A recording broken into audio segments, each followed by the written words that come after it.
Saya hamba Allah dari Kuningan ingin bertanya Buya. Apa hukum kita tidak menikah sampai umur tua atau sampai Allah memanggil kita? Itu gimana Buya? Man rahiba an sunnati falaysa minna man lam yarhab. Man rahiba an sunnati falaysa minni. Falaysa minni. Yang tidak senang maksudnya membenci dengan sunnah Nabi. Nabi menikah. Yang tidak menikah karena membenci pernikahan maka bukan golongan Nabi Muhammad. Karena membenci Nabi, seolah membenci Nabi. Tapi kalau ada orang tidak nikah, jika memang orang tersebut tidak punya hajat kepada nikah, tenggelam dalam lautan cinta kepada Allah, dia berzikir, dia menikmati dengan baca Al-Quran sampai nggak ada syahwat, nggak bangkit syahwat, maka bagi dia nggak menikah nggak ada masalah karena tidak ada hajat ke sana.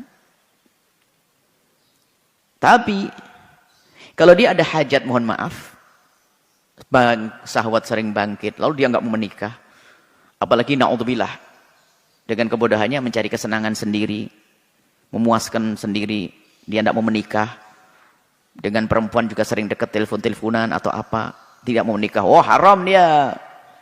Jadi orang yang tidak menikah bisa saja dibenarkan karena memang dia tidak punya hajat kepada pernikahan.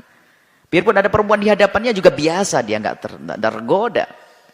Atau memang dia adalah orang yang, mohon maaf, secara tidak normal misalnya. Mungkin tidak normal. Perempuan tidak normal. Wanita laki-laki tidak normal. Bisa tuh impotensi dan sebagainya misalnya.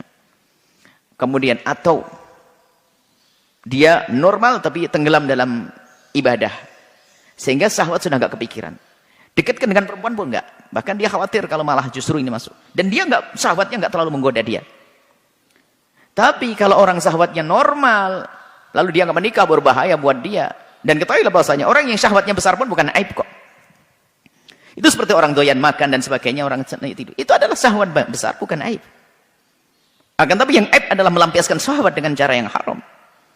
Jadi bisa dibenarkan kalau ada orang sampai meninggal tidak menikah, tapi karena nggak ada hajat kepada pernikahan, maka sah dia, nggak ada masalah. Yang nggak boleh adalah menghindari pernikahan, sementara syahwatnya normal, dan dia pun ternyata juga tertarik dengan lawan jenis, sampai naudzubillah melakukan yang haram, apakah masturbasi, kalau perempuan nonani, laki-laki, melakukan itu semuanya, deket-deket dengan lawan jenis, nggak menikah, haram dia dosa, menikah, pintu halal buka. Seperti itu. Jadi bisa saja dibenarkan kalau memang sebabnya benar. Kalau karena dia tidak atau menghindar dari sunnah Nabi atau takut nanti repot dan sebagainya, sehingga dia lebih senang naudzubillah melakukan yang haram, wah ini terhinakan manusia semacam itu. Ada laki-laki yang tidak mau menikah karena takut beban, tapi dia berzina. Allah. Kalau berzina kan aman, tidak ada anak, tidak ada ini. Enggak. Anak adalah karunia. Zina adalah hina. Baik, seperti itu. Kalau memang ada sebab menjadikan dia tidak nikah, seperti tadi sakit, atau memang syahwatnya tidak bangkit, atau memang dia sudah tenggelam dalam ibadah, oh sah orang ini. Yang nggak boleh adalah syahwatnya normal, atau dalam irama benci kepada sunnah Nabi, maka itu yang diharamkan Allah.